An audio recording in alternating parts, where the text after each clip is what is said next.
I thought I'd gotten over you. It's been so long and so much has happened. And now I know I haven't.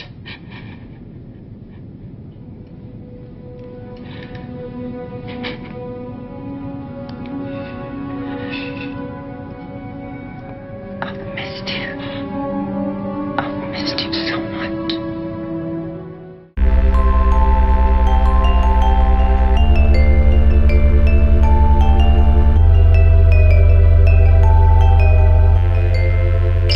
Set a course for love. Ah, yes. One of your earth emotions. Glad I found you. Let's get married. Delete the wife. Hello, everyone, and welcome back to Deep Space Love, a Star Trek podcast where a married Trekkie couple explore love in all its forms throughout the final frontier. I'm Nicole, one of your hosts. And I'm Joe, one of your other hosts. Hi, Joe. Hi. I'm going to skip our cute little back and forth we sometimes do. when It's we so cute. talk, the small talk that we usually The witty do. banter. Yeah, whatever you want to call it. And because tonight we have a guest with us, so I want to bring them in right away. With us tonight is Laurie Ulster. She's a writer, editor, producer, and co-founder of Read It All Up, a media company focused on kids literacy. She's a senior editor with TrekMovie.com and a co-host of the All Access Trek podcast. Her upcoming book, Gilmore Girls Life Lessons, the official guide to love, friendship, and coffee, is set to release this fall. Welcome, Laurie, to the podcast. Thank you so much. I feel like I missed out on all the witty banter that was supposed to be in there. We talk it up. It's I witty. know. It's witty. We'll say it. I enjoy the witty banter. Oh, Banter thank you. away. Yeah. Well, welcome. We're happy to have you. Thank you. I'm happy to be here. Thanks for having me on. It's really nice of you. I have to say, I'm interested in this Gilmore Girls book. That's coming out this fall. Yeah, in September. That's exciting. Did you have to do a lot of rewatching, I'm guessing, or are you focusing on a specific aspect of it?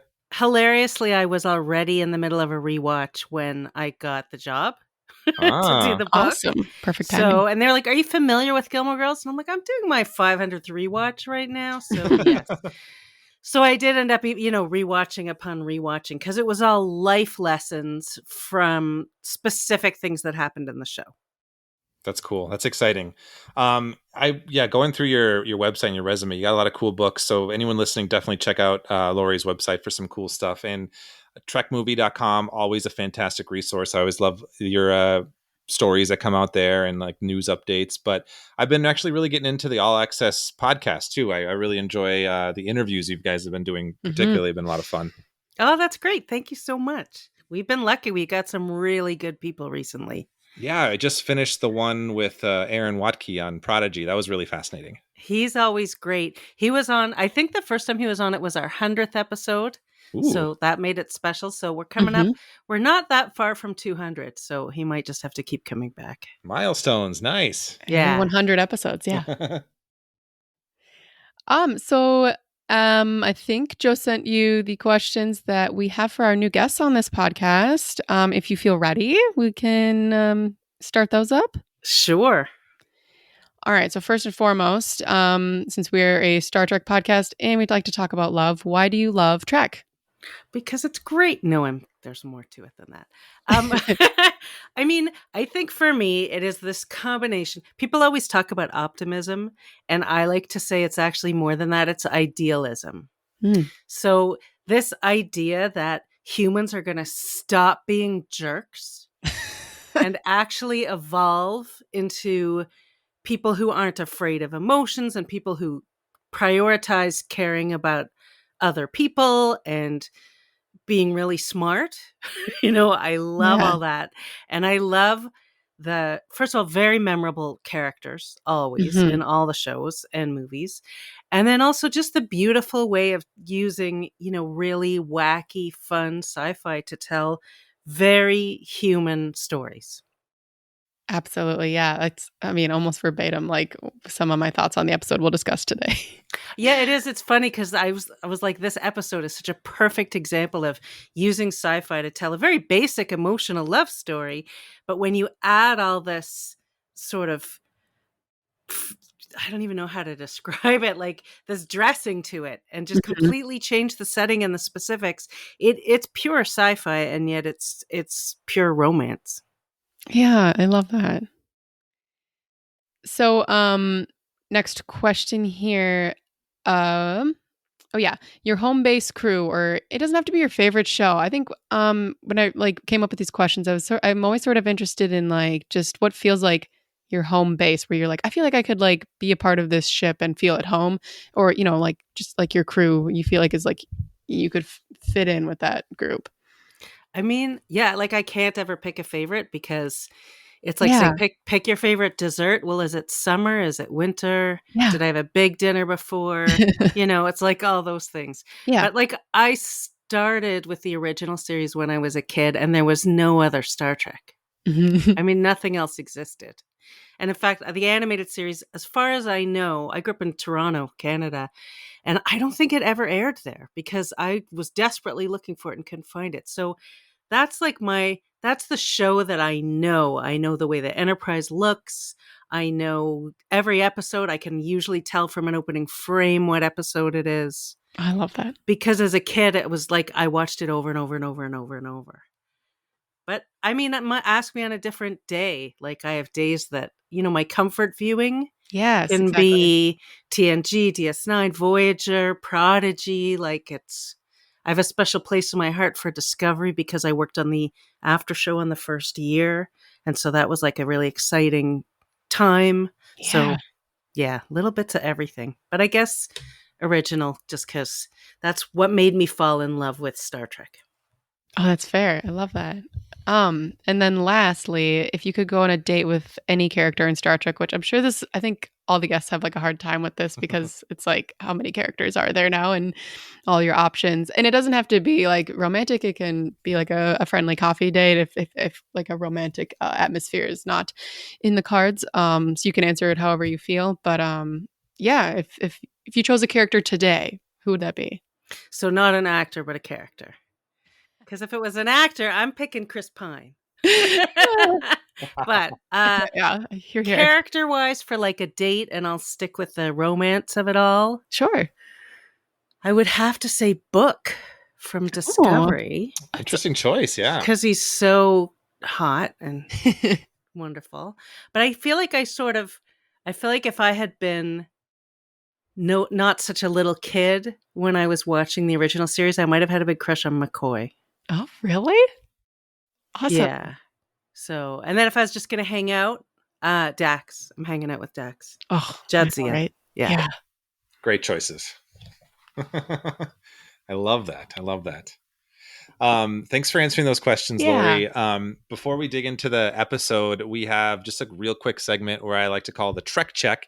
We just do a little bit of like news updates in the Trek world. I think you guys do this on All Access. You guys probably go in way more detail than we do here, but just a few. Ever since our last like episode, we like to just kind of check in on how the state of the franchise is. And a couple things that I did want to touch on is the first thing, really the big one, is like the final season of Star Trek Discovery. Last time we recorded a podcast, I think we were halfway through the first season or the final season, and now it has since finished. And so just I want to ask both of you just briefly, like in like a 1 to 2 sentence nutshell, like what did you guys think of that final season? Like happy with it, how it ended, like a little sad, feeling how are you feeling about it? I mean, I will say that I feel like it really finally found its pacing Mm-hmm. in time for that final season.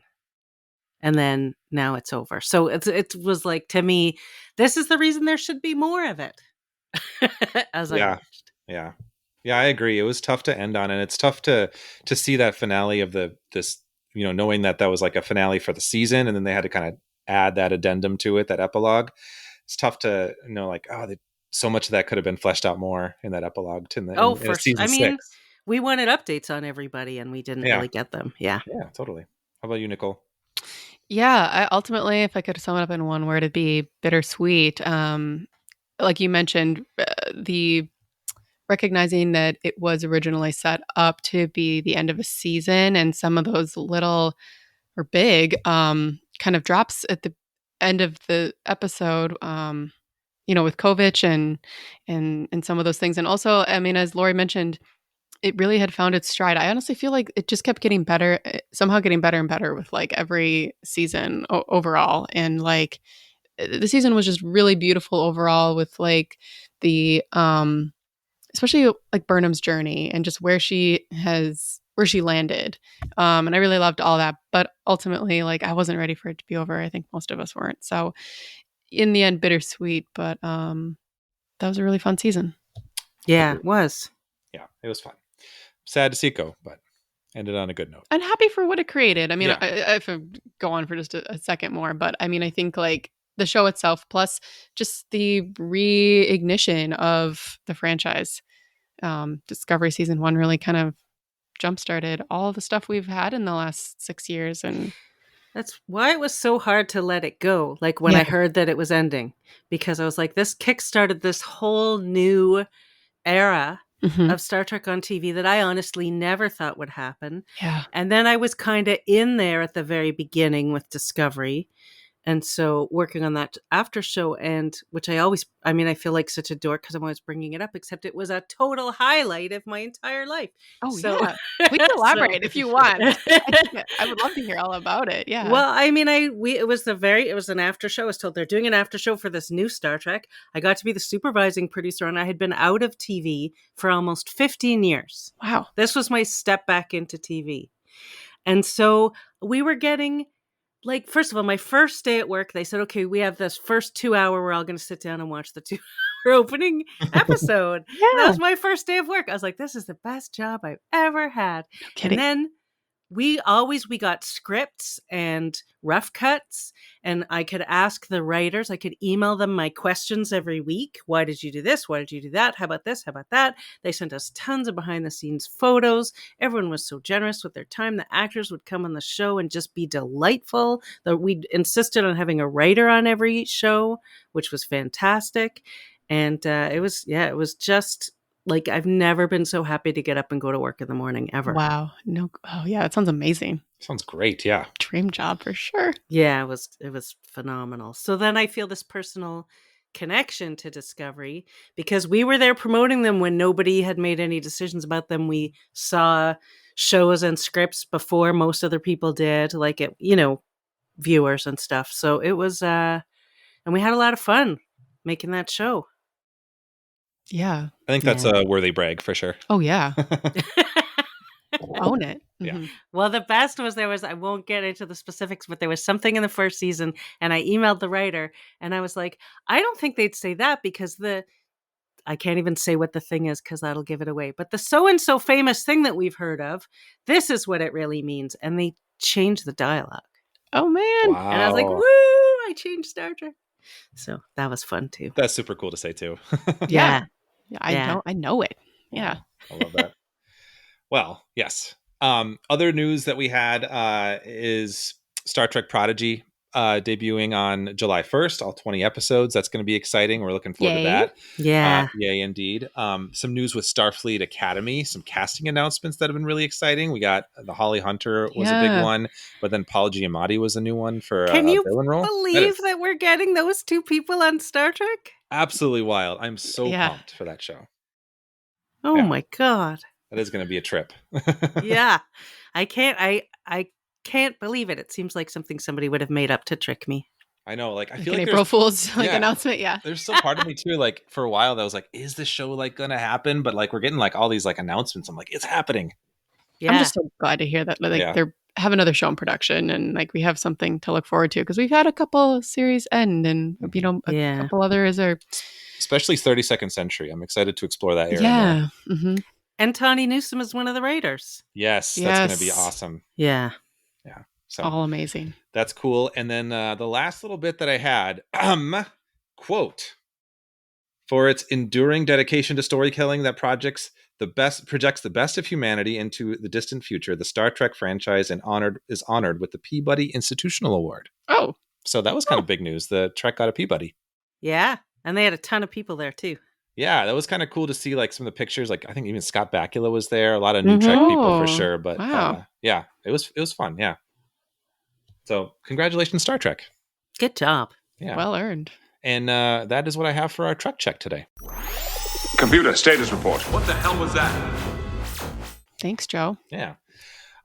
Moving on to our topic at hand today, we are actually going to be talking about Deep Space Nine specifically, and we're talking about the season 4, episode 6, Rejoined, in which JADZIA Dax is reunited with the Khan symbiont, a wife of one of her previous hosts, and must decide whether or not to ignore Trill taboo and continue the relationship. So it's a meaty one, everybody. Mm-hmm. Mm-hmm. Let's what do you guys think? And some initial thoughts right away, just like on the episode on the whole. I mean, it was directed by Avery Brooks, who did the most fantastic job. And I think that it's in a show, in a franchise that doesn't always get love right and isn't great at sort of the depth and the raw emotion of it. They nailed it beautifully in this episode. Yeah, I would second that. And to echo kind of what you mentioned in one of your guest questions earlier, I think it's an excellent episode. It's beautiful, and it does what you said. It's kind of like the best of Trek, in which it's giving us this human experience through the lens of sci-fi and adding sort of these like layers and layers is kind of like the one word coming to mind that like really just like accentuate certain aspects of the experience and just looking at it in a fresh new way. And, and I just think it was, well done overall. It's a really good JADZIA episode for sure.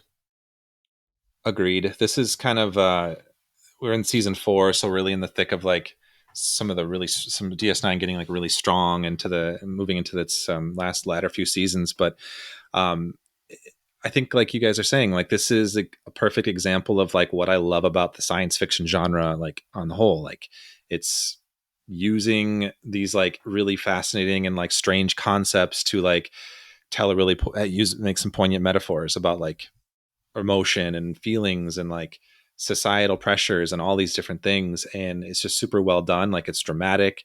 The characterizations were great. I just loved like even the conversations she had with like the other characters, and even like the way it starts, just like the silly like magic tricks in Quark's bar. Like I love that, just like little like small like bullshit that they do in the beginning of episodes that I feel like we sometimes don't get in the newer shows as much. But just like let's all start in the bar and do magic tricks that has nothing to do with the plot. Like I love that stuff too. Like it's a great episode. I did think that it was sort of there it was there for a reason. Like it was goofy and silly, but I think a big thing that it showed was they love Dax and she loves being loved. You're right. It does illustrate a point. Absolutely. Yeah. Like I really felt that it was like this, she loves having fun. Like that's her whole thing, is she wants to live and enjoy each moment. And when someone loves her, she just thinks that's great. Usually, right? I mean, in that scene, I mean, both Quark and Bashir like have expressed love for Dax. Yes. At different times, yeah. Yeah. And I mean, met with usually bemusement is, I think, like her typical response to to those two anyway. Yeah. But she's enjoying that they are just gaping at her. Like, look, she's doing magic. What's going on? I feel like Dax always has something new and fresh to bring to the table. Mm-hmm. And I think it's one of her probably appeals as like a character both to the audience and to like her fellow crewmates. Touching on that though, I mean, I think that you also mentioned this too, some of her interactions with the other characters, Joe, but and I think thinking about Dax being loved, one thing I wanted to bring up was, I mean, the romance in question with LENARA KAHN is going to be like at the center, but I wanted to quickly mention Dax's friendships and like the highlight on that in this episode, notably like Bashir agreeing to quote chaperone the dinner with LENARA, which is pretty clear from their conversation, like he doesn't really want to do. I think he kind of knows how it's going to go, but he like agrees to do it anyway in support of her. Like the support she gets from her friends in this episode is just very touching and like deep. And I just think it was wonderful. And then of course the conversations that she has with Sisko in the beginning, even when he is giving her the heads up that this team is coming and that LENARA KAHN is going to be a part of it, and he's essentially giving her he understands that this could be the possible implications for her, and he gives her the chance to like have an out and just be gone, you know. I think that says something about their friendship. And then later on in the episode, when she ultimately is coming to him with like, I think I'm falling in love with her, like I'm thinking I want to say screw it all to the taboo of it all, and then pursue this. And he certainly is doesn't mince words when he like gives his opinion on whether or not she should pursue it. Like he's definitely against it, but I think that makes it more meaningful that like at the very end when he realizes the state that she's in, he says like, but whatever you choose, I'll support you. And I don't know, that's just really magical and lovely, and I just wanted to shine a light on that too. And that's like she tells him, you know, I've in all my lifetimes, you know, you're the best friend that I've Yeah. had. I've never had a friend like you. And that hug, I was like, oh, if I could pick any character to be hugged by, it would be Cisco. Yeah. But their relationship and the way they talk to each other in every scene is so great and shows such trust and long-standing friendship and knowledge of each other. And again, in a really, it just feels so organic and natural. Yeah. And they didn't have to do it with fake reminiscing to show that they have a history. They just did it in the tones they used with each other. Mm-hmm. Yeah, great points. I agree. Yeah, I really love just kind of piggybacking off what you're saying too. Like one of the things like in Star Trek I enjoy is like when the captain kind of has that like close friend amongst the crew, and like in this case like Cisco and JADZIA have that close friend relationships, and sometimes we see it. I feel like in Voyager it was like a little bit with Janeway and Tuvok, but that kind of fell off. Like I really love like that, and I think that Deep Space Nine is one that really like capitalized on that the best. Like you're saying that the relationship just feels so organic and like meaningful, and like the history is felt, and they don't have to use it with exposition or explain it with exposition. So I appreciate that too. Thanks for bringing that up. Yeah. I'm also just interested, I think like the exploration we have like in Deep Space Nine throughout the couple seasons up until this point too, of like Trill society and culture. Like the other big Trill episode that comes to mind is I think it's a season 1 where she's on trial for like something that a previous host had done, right? Mm-hmm. And I think that's interesting because like so the Trill glimpses that we're kind of getting in Deep Space Nine are kind of like about like JADZIA coming up against like almost like taboo issues or like things that are, you know, kind of she's butting heads against tradition in some capacity. And it's really interesting to see it. And we don't see a whole lot more of Trill culture other than like in Discovery. I think we get more too, but this was an interesting, and I think it makes a lot of sense, like thinking about that like sci-fi concept of like this host symbiont relationship, like the rules or like even just the cultural norms that would come with like passing down that host for generation. Like that's just such a really cool organic like world building element, right? Yeah, it's one of the coolest like concepts like you know, for a culture in Star Trek, I think, because there's so much you can do with it. I mean, like there's all sorts of like allegories and metaphors, you know, for you know things in our society, and just thinking about like what the implications would be if such a scenario were real.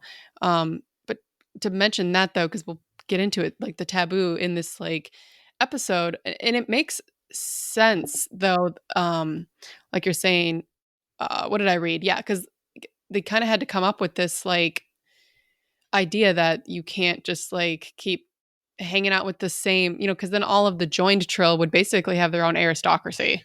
Yeah, it was a Michael Piller idea. Yeah. I think you read on the. I think we both read that on the Memory Alpha, right? Probably, yeah. Yeah, where he kind of talked about that, like if there wasn't this taboo, like they would just want to only hang out with their own friends, and it would just be a really like weird society eventually, right?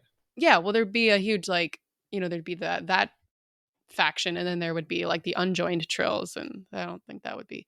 Yeah, and it's like also like the point of like having a symbiont, right? Like they kind of mentioned in this is to like continually have new experiences and you know be be close with other people. I mean, you know, whether Trill or not, but anyway, yeah. And that's what makes it so heartbreaking, I think, is that it's not just, it's not like, oh, it's prejudice, because that's Yeah. not what it is. Even though I think this episode is about that, hmm thematically is very much about that. But that isn't the problem, and it's not a crazy, I mean, it is crazy to say like you're exiled if you do it. I guess that's extreme, but Yeah. you have to make sure people don't do it. And it's not really terribly unreasonable to say that's not something that we want in our culture. But oh man, it makes her decision, everybody's decision, so hard and so Yeah. much bigger than just the two of them. Yeah, it's really like the four of them, honestly, right? The different entities, like the symbionts and the hosts, like the symbionts die if they get exiled, right? Yeah, well, because they won't ever get another host. Yeah, exactly. Yeah, I mean, I honestly had so many of those thoughts along the way, and I'd be curious to hear like what either of you two think. But like it's kind of, and even during the episode, there's a lot of points where both of them, and I think particularly Jadzia, are kind of going back to like, you did this, I mean, like, uh, I don't remember the names offhand. We watched it a couple days The ago. previous hosts. The previous hosts that were married. And so they kind of talk in like that voice, and then they correct themselves, to bring it to the present, like current hosts. And I'm like, is it, is it the symbionts? Is it the previous hosts like coming through more, or like, honestly, like what I kind of arrived at was I feel like by the end, Jadzia was in love with LENARA, honestly, and not just like, like trying to, there was this aspect of like rekindling this like past marriage, but you know what I'm saying? Jadzia was in love with Lenara rather than Dax in love with Khan, right? Yeah, or Yeah. the previous the previous, Like it's combined, but yeah, I see what you're it's saying. all intermixed. But I don't know. I think like maybe started it, but I don't know. Maybe I read it in my own way, but I don't know. I think I agree with you. Like, I think at first it was about like Tarius, and Yeah, then thank you. whatever the name was of, I couldn't even, I was like, la, la, la, something. Lenara's previous host or whatever, Khan's previous host. But it was so much about them, which I thought was most visible in that scene where Dax whispers into her ear, like, I've missed yeah. you. And she does it in a way that they're not looking at each other's faces, which means in that moment they are Dax and Khan, and they're not Jadzia and Lenara. And then later there's so much where they're looking right into each other's faces, and so many times they're looking into each other's eyes. And I do think you're right. I think in the first half of the episode, they look into each other's eyes and you see them searching for something, and later in the episode it's like it's there, they found it, if that makes sense. Yes, I love that visual language that you bring up. Like that is so, yeah, that's got to have been intentional. It's really great. Yeah, well, yeah. I mean, you mentioned in the beginning, Avery Brooks directed this episode, so like, I have no doubt that like everything was so well thought out. He actually, I do know that he did something very unusual, which is that he had Susanna Thompson and Terry Farrell rehearse ahead of time. And Susanna Thompson said, like, when you guest on a show like that, you don't ever come in a day before and do rehearsal. Yeah. Yeah, I think I had heard that too. Yeah. That's interesting. Yeah. So he made sure that they got comfortable together and had some time together. And I saw some interview with Terry Farrell saying like all the set guys were very excited about the kiss. Like in an icky way. Yeah. I actually, and maybe you two read this, either of you two read this too, but like another thing like Brooks did was really like, I mean, he definitely was trying to cultivate a safe space for this episode and like give it reverence. I think it was Entertainment Tonight wanted to like be on set and film the, kind of film them filming the kiss, and Avery Brooks said no. Like, yeah, he said no, and then he also filmed it without cuts so that the network couldn't do anything to it. They couldn't shorten it because he never did another camera angle or another. He just was like, "This is it. The kiss is just this." Yeah, he knew what he was doing, and huge applause. Obviously, amazing. And this episode did face like challenges, right? Like in other states. Like I didn't read too far into it, but yeah, undoubtedly, like similar to like the Kirk Uhura kiss back in the day. Like I'm sure this was like controversial, and people wrote in and like people were upset. Yep. Which is frustrating, and but there was like I think one Southern affiliate that omitted that scene. Really? I think. Yeah. Yeah. Oh, yeah. But which is so that's not like it wasn't super widespread. Like I mean, there was like one area or one station or whatever. that like kind of had that reaction, but there was a lot of commentary, calls. That's what it was. So I was like, people weren't commenting on the internet at the time. Yeah. There were no Um, tweets. There was No, no nothing. tweets. Yeah, it was Hashtag. like, they had to like hire a bunch of people or like put, I don't know, kind of round the clock, like fielding calls about it. But and a lot of those were kind of like the negative stuff that you'd kind of like imagine.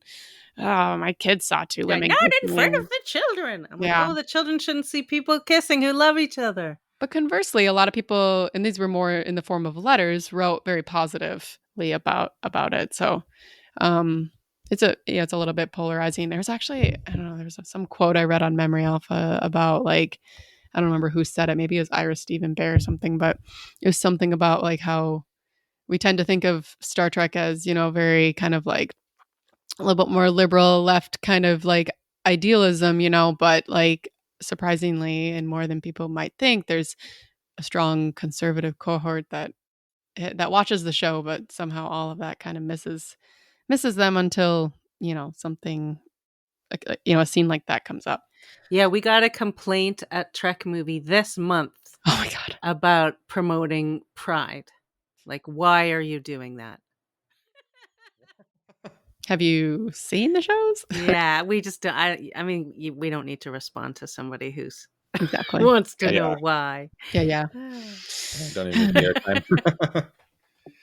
Yeah, I think that's kind of an interesting like bridge into the Nicole and I were talking about this even before recording, but like the idea that the conflict isn't about like the same sex element of it, right? Like it's not like a prejudice about like homosexuality at all. It's In more, episode, no. Yeah, No, in the nobody episode, blinks an eye like at the in fact that the story, yeah. like it's all about the cultural taboo of like the Trill like coming back together after and with new hosts. Like it's all about that element of it, and like just like the idea of them being in love is just that's a accepted thing.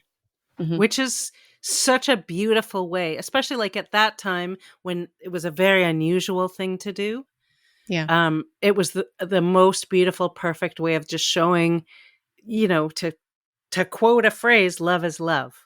Yeah. Yeah. Because it wasn't even a thing. It was just two people falling in love. Yeah. And with a love that you believed. Mhm.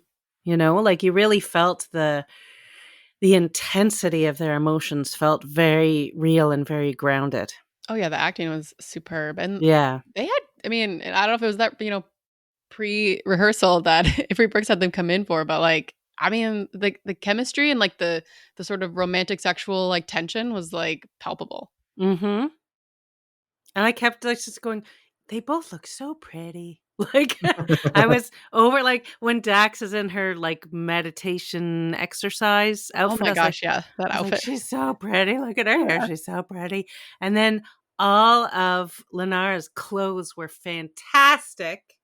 Very and well she dressed. looked great in everything. And then the way they looked in each other's eyes was just, you want the person you love to look at you like that. Yeah. Yeah. And it's interesting because originally, like when the story came up, which was really about trills and relationships and all that, and it was going to be a dude. Yeah. Mm-hmm. And then it was Ron Moore who said to make it a woman. And years ago at Comic-Con, I bought, there was an extra event you could buy a ticket for, and it was Ron Moore just talking about writing. And I was like, oh my God, I'm going to that. And I go to that. And one of the things he said that I've used in my writing and my thinking ever since then was he's like, whatever the typical sort of gender or age or ethnicity of a person is, like if it's a police officer or a kindergarten teacher or whatever, spin it. If it's always a man, make it a woman. If it's always, a white person, make them not white. If it's always someone old, make them young. And he said it just makes scenes more interesting. And I thought about that when I watch anything that he's worked on, and I just think he's totally right. And that is what made this episode, because the taboo they wanted you to feel, we're not Trill, so we don't feel that taboo, but boy, did we know about that other taboo. Mm-hmm. And it just was such a perfect way of reinforcing it all without with clearly indicating that there's no taboo against homosexuality in the future. Yeah. Yeah, you just said that really well. Yeah. That's cool Thank to hear about Ron Moore. Like I read that quote too from him about like changing it up to from a man to a woman in the episode. But like now that you talk about like his kind of just philosophy of like flipping things on their head, like I think about like Battlestar Galactica, right? He kind of did that there too. I think he does it everywhere. Yeah, And I like I was think just like, it's like a writing trick almost, but it makes sense. And even if you have like a nothing scene, mhm. you know, like I feel like if you watch a lot of TV, as I do, the first thing that they started changing like over the last few decades was judges. What they'd be like, Mm. oh, let's make an Asian woman judge. Like they just started throwing people into judges seats who weren't just old white men. On Interesting. every show I ever watched, suddenly the judges got very diverse, which was nice. But you can do it in more places than that. Yeah. So yeah, there's It's a always an opportunity. And I love just taking that stereotype and saying, no, like, no, a kindergarten teacher doesn't have to be a pretty young woman, Mhm. you know, pretty young white blonde woman. So there's so many different options that just add another element to the scene. Totally. It's a great mentality for Star Trek, especially. Yes. Oh, yeah. Yeah. Did you guys have any other thoughts of things we wanted to bring out specifically about this episode before we get into like our rating scale or anything like that? There's this great moment at the end when Lenara leaves Dax in her quarters and they've just had like the really difficult, hard conversation. And Dax like falls back into the window. You know what I mean? Like it's like Yeah. she's Yeah. holding Deep Space Nine as if that's now got to support her because that's all that she's got, which I Yeah. found really powerful. And then in the very last scene where Dax is up where Jake and Nog usually hang out Mhm. and she's watching. And I thought it was interesting because like she sees Lenara talking to Worf and I'm like, oh, you know, former wife, future husband, Yeah. both get widowed. Oh Mm. no. And then she turns to see her and I felt like I could hear Dax's heart breaking. Yeah. That's another point to that like the visual language or the physicality, the performance is like so much of those moments where like they're all wordless pretty much. Like, and I love that the show and like the directing too with Avery Brooks there just like lets us sit with those moments, not being dialogue free. Yes.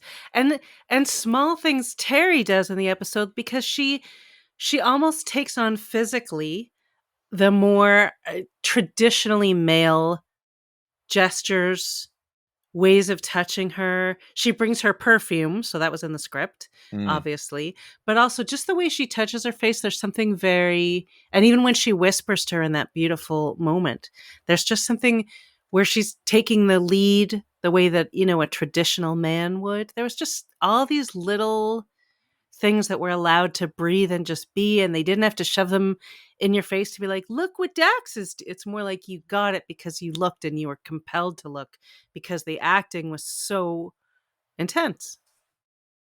Yeah. I mean, and again, for Jadzia, like we kind of mentioned at the beginning of the episode, she's usually, especially having so many lifetimes under her belt, she's usually, I don't want to say happy go lucky, but bemused and like just sort of like really comfortable and Mm-hmm.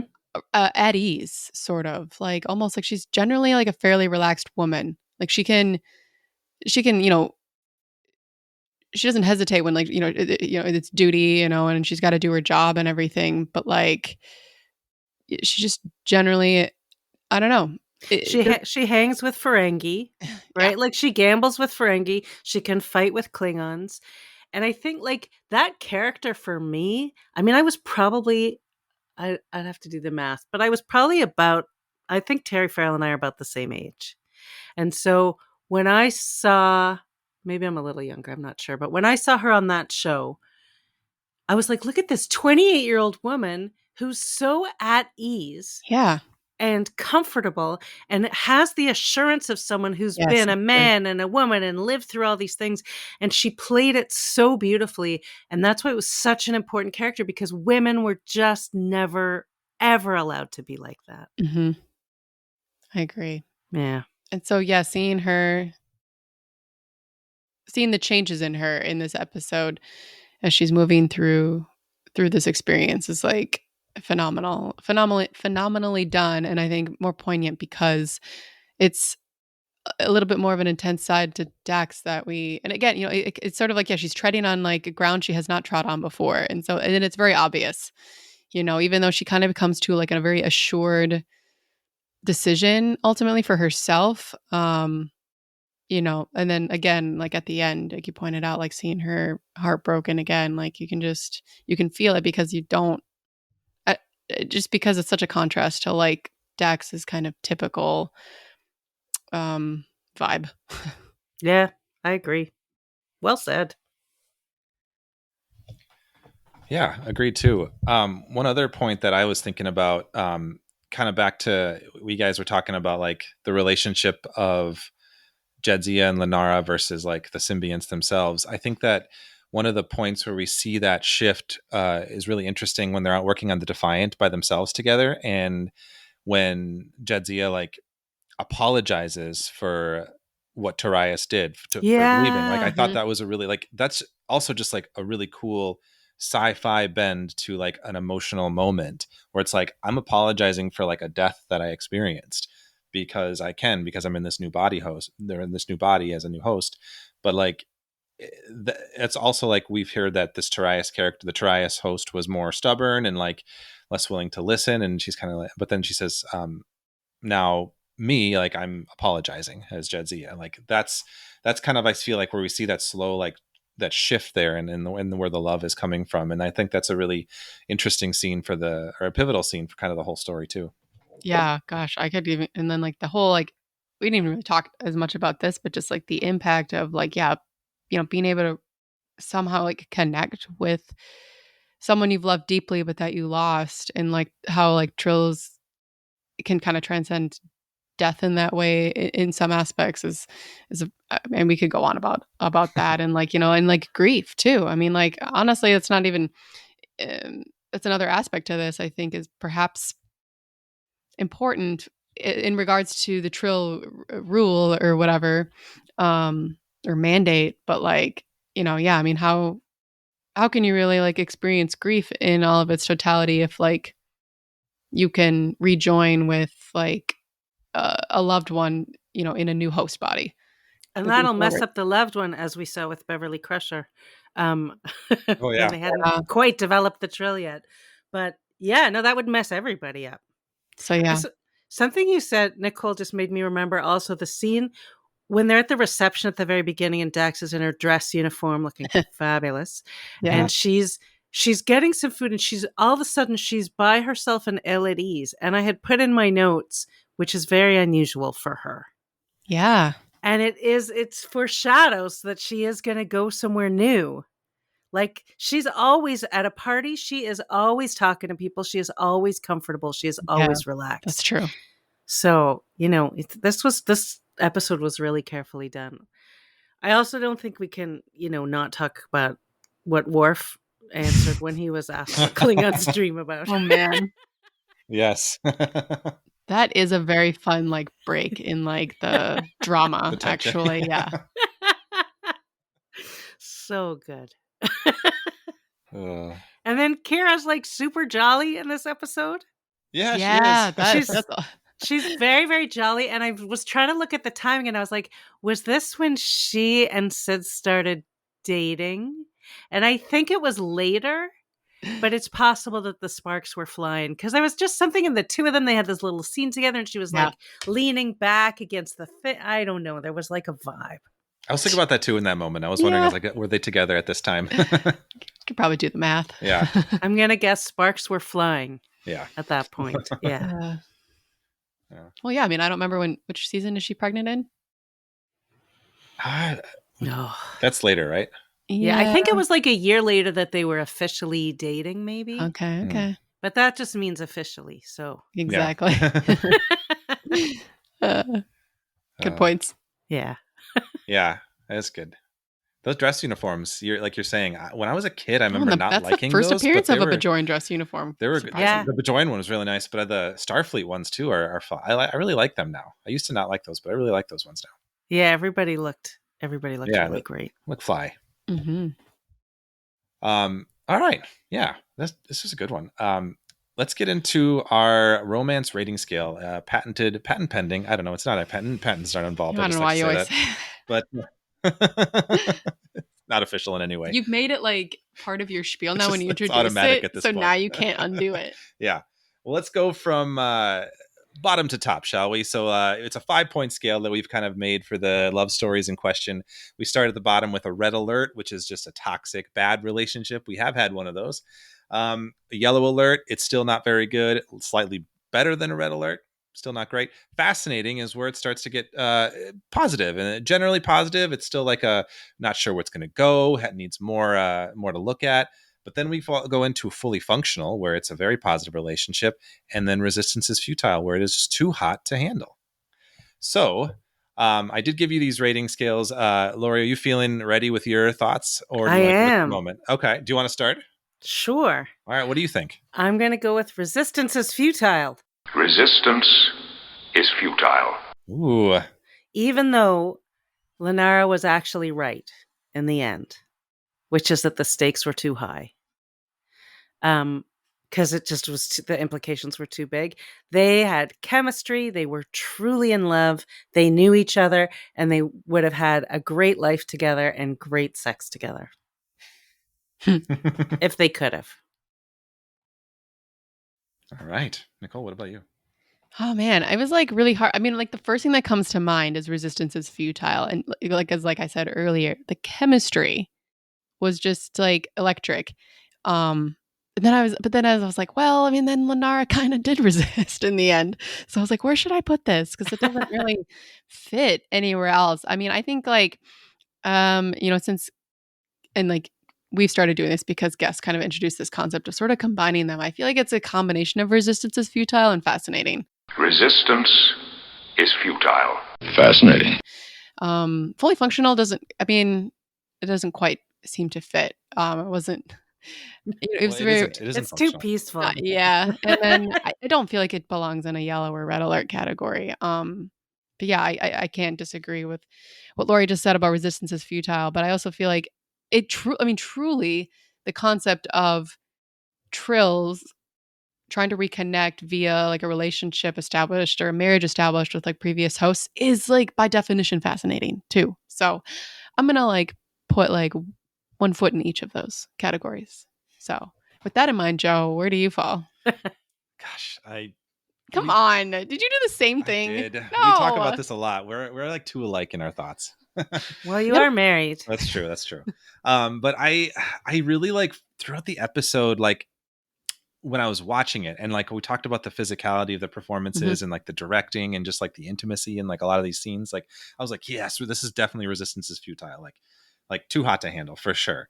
But like when I think about like just like the way like the script is written and kind of like the basics of it, like I'm like, it is definitely a fascinating because like, yeah, it doesn't pan out. And like there is like elements that aren't going to work ultimately. Like it's, yeah, on paper it's fascinating, but like the way it's performed and the way it's like the way we see it acted out and the way it's like it's felt, right? Like that's resistance is futile. So I'm like, I think that I'm 1 foot in each as well, honestly. Okay. You kind of had a different reasoning. I kind of liked how you were like the physicality and Yeah. like on screen it's like and then like the like on paper sort of. Yeah. I like how you divvied that up. Yeah, that's kind of where I came from on it. But I think that it's hard to deny the resistance is futile elements of it because of a lot of for way sure. this episode came together. Yeah. So Yeah, and the way they're drawn to each other so strongly. I mean, you can't tell yourself, oh, that's, it's just a whim. They'll get over Yeah. it. exactly, yeah. Yeah. Yeah, and it was like an attraction deeper than just like skin deep, Yeah. Like a really deep love. Yeah. Yeah. You might say a deep space love. Yeah. You could. I had to. Do you do that in every episode? I don't, but I want to start now. You should. In life, he's a big fan of puns. I do love puns. We do have this thing where every love story episode we try to title it, like the title of the episode, like with love in the title, and it's getting increasingly harder for me. You don't have one yet for this one, do I you? don't yet. I'll come up Okay. and I'll think about it. I got like a week, but Okay. yeah. Yeah. So if you have any, let me know. But yeah, that was good. Laurie, thank you again for hopping onto this episode and just being willing to join us. I know it's late for you, and sometimes scheduling can be hard for us, but we really appreciate the time you take to come on. Well, you guys are so fun to listen to. I enjoy your podcast. And so Thank you. thank you for inviting me. You both have great podcast voices. Ooh, thank you. Oh, Joe's Very heard that jealous. before, but I haven't, so I appreciate that. Oh no, you both do like these perfect smooth voices. I'm very envious. But thank you. That was really fun, and I particularly enjoyed rewatching that episode. Do you guys listen to the Delta Flyers podcast? Yeah, Mhm. it's really fun. So and now they're doing Deep Space Nine, and Yeah, they that's haven't right. gotten. They're only in season 2 at this point, but it's so interesting hearing them talk about it.